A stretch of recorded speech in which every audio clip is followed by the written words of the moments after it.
Eu sou Marcelo Dantas e nessa primeira videoaula vamos apresentar, a partir de uma música do repertório da MPB, possibilidades de análises e interpretações dos conceitos de cultura e identidade. Essa atividade tem como maior interesse o exercício da flexibilidade.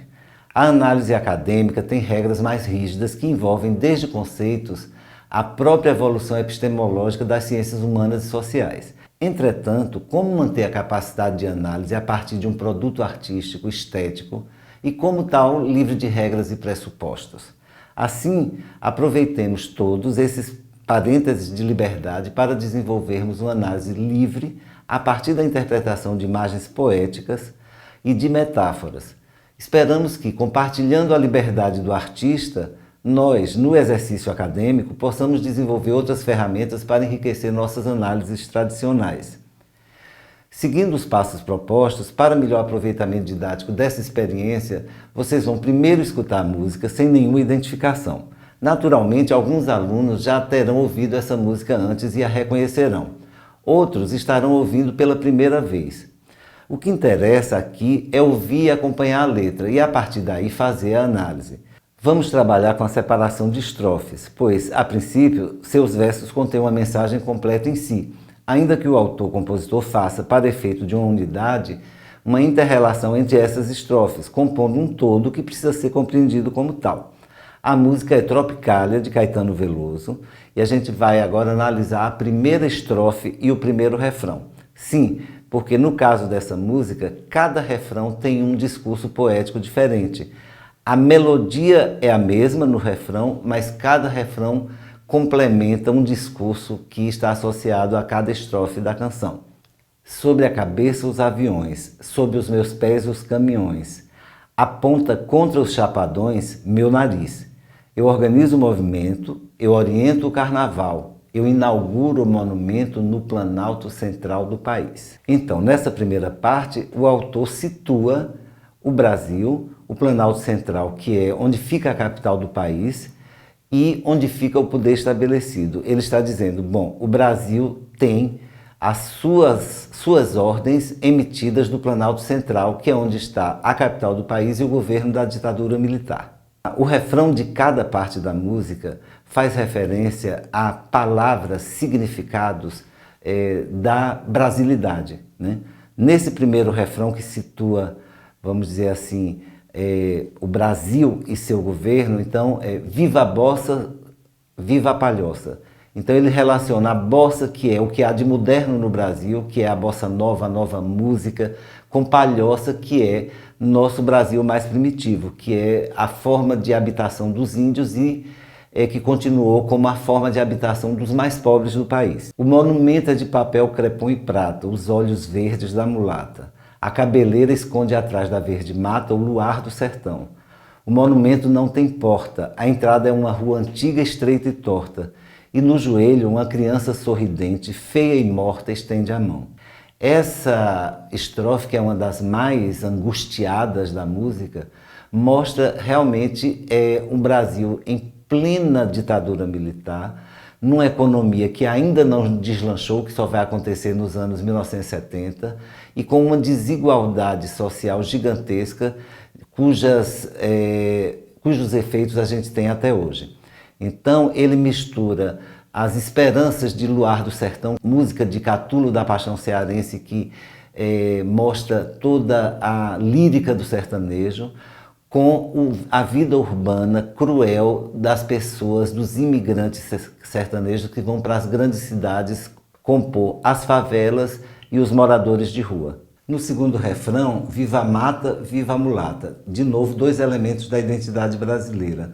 A mata tem a ver com esse Brasil que é tão famoso pelas florestas, especialmente pela floresta amazônica, e a mulata como símbolo da miscigenação ou da mestiçagem brasileira, coisa que não é, vamos dizer assim, politicamente correto como exemplo para os dias de hoje. A estrofe 3 é uma dessas estrofes mais misteriosas, mas mesmo assim tem referências perceptíveis. No pátio interno há uma piscina com água azul de amaralina, coqueiro brisa e fala nordestina e faróis. Na mão direita tem uma roseira, autenticando a eterna primavera, e no jardim os urubus passeiam a tarde inteira entre os girassóis. é uma referência de novo a essas ambiguidades que talvez depois a gente possa atribuir ao discurso de Caetano de que as classes médias da época apoiaram o golpe de 64 e isso não era muito assumido por nós. Essa estrofe, ela também tem uma certa premonição, porque dizem que quando Caetano Veloso foi preso e antes de ser exilado, ele ficou preso no quartel de Amaralina. Bom, o finalzinho, os últimos versos mostram a situação de medo, de pavor e de risco que as pessoas estavam num país, naquele momento, sem liberdades democráticas, onde a opinião era risco de vida. No refrão 3 a gente vai ter Viva Maria e Viva Bahia, duas referências muito importantes. Viva Maria está falando de Maria, que é a mulher brasileira comum por excelência, mas também está falando de um filme de Louis Malle, Viva Maria, com Brigitte Bardot e Jeanne Moreau, que tratava de duas mulheres revolucionárias que aprontavam, digamos assim, durante a Revolução Mexicana. Então há sempre uma mensagem política no meio de uma mensagem de uma ideia, uma imagem do país contemporâneo.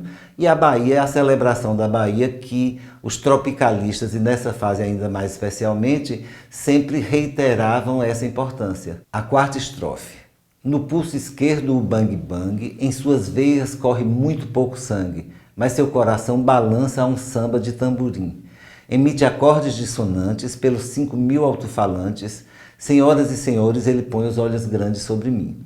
Isso também tem um contexto da época que Bang Bang era o tipo de cinema mais popular na segunda fase dos anos 60, com o Bang Bang italiano e até algumas tentativas brasileiras. Mistura com o samba que está no nosso cotidiano, mas faz referências aos 5.000 alto-falantes, porque na época não existia, ou existia muito pouco televisão pelo interior do Brasil, e as emissoras de rádio transmitiam tanto música quanto notícia pelos alto-falantes que eram espalhados pelas cidades. E também faz uma referência de novo à ditadura que tem os olhos grandes sobre mim, quer dizer, que vigia a todos e que a todos controla. No quarto refrão, viva Iracema, viva Ipanema, que é claramente uma coisa que está em toda a música e a ideia poética dessa canção, que é o mais primitivo brasileiro, ou o mais original na nossa identidade, com o mais contemporâneo. Então Iracema é a Índia que representa a primeira fase do Brasil, e Ipanema é a maior modernidade, que é onde estão os ricos do Rio de Janeiro. Na estrofe 5, a música tenta, vamos dizer assim, chegar a uma síntese que é autorreferenciada da música brasileira, com várias referências de música brasileira. Domingo é o fino da bossa, segunda-feira está na fossa, terça-feira vai à roça, porém o monumento é bem moderno, não disse nada do modelo do meu terno, que tudo mais vá para o inferno, meu bem, que tudo mais vá para o inferno, meu bem. Bom, a estrofe abre com uma referência ao programa Fino da Bossa, que era um programa de TV com Elis Regina e Jair Rodrigues, que representava o samba, né? E acaba com a referência ao Iê, Iê, Iê, ou a Jovem Guarda, que é um verso de uma música de Roberto Carlos, que tudo mais vá para o inferno. E dentro disso ele está tentando, vamos dizer assim, dizer que a música brasileira tenta representar a nós e traduzir que país é esse. E o último refrão é coerente com a última estrofe, também todo referente à música brasileira. Começa com Viva a Banda, Carmen Miranda. A banda é a música de Chico Buarque que praticamente inaugura o que a gente iria chamar depois de música popular brasileira, MPB, que não é um gênero, é um tipo de proposta, de conceito, né? E Carmen Miranda é a representação de maior sucesso da música brasileira, a música do carnaval, a música popular, a música sem mensagem política, né? Então ele valoriza as duas vertentes e encerra essa canção com uma forma mais celebrativa em vez de uma forma depressiva, como poderia indicar uma parte dessa crítica que se faz ao momento político de uma ditadura militar no Brasil. Eu espero que vocês aproveitem essa experiência fazendo sua própria interpretação da música. Esse tipo de exercício pode desenvolver a capacidade de fazer associações livres relacionadas ao tema estudado, seja através de textos de outros autores, seja através do olhar aplicado nas pesquisas empíricas, seja no discurso desenvolvido por entrevistados, quando é o caso de uma entrevista. O importante aqui é exercitar a imaginação, a capacidade de ler nas entrelinhas, de perceber o não dito, de entender o implícito. Numa trajetória de pesquisa, nunca podemos esperar que a realidade nos dê respostas claras e inequívocas. As respostas ou a construção de novas perguntas são sempre uma responsabilidade do próprio pesquisador, que deve usar de todos os seus instrumentos de inteligência, conhecimento, sensibilidade e imaginação. Na próxima videoaula, a gente vai, a partir de uma trajetória de pesquisa, analisar as possibilidades de variedade de abordagens a partir de um tema, de um eixo temático ou de um conceito. Até a próxima!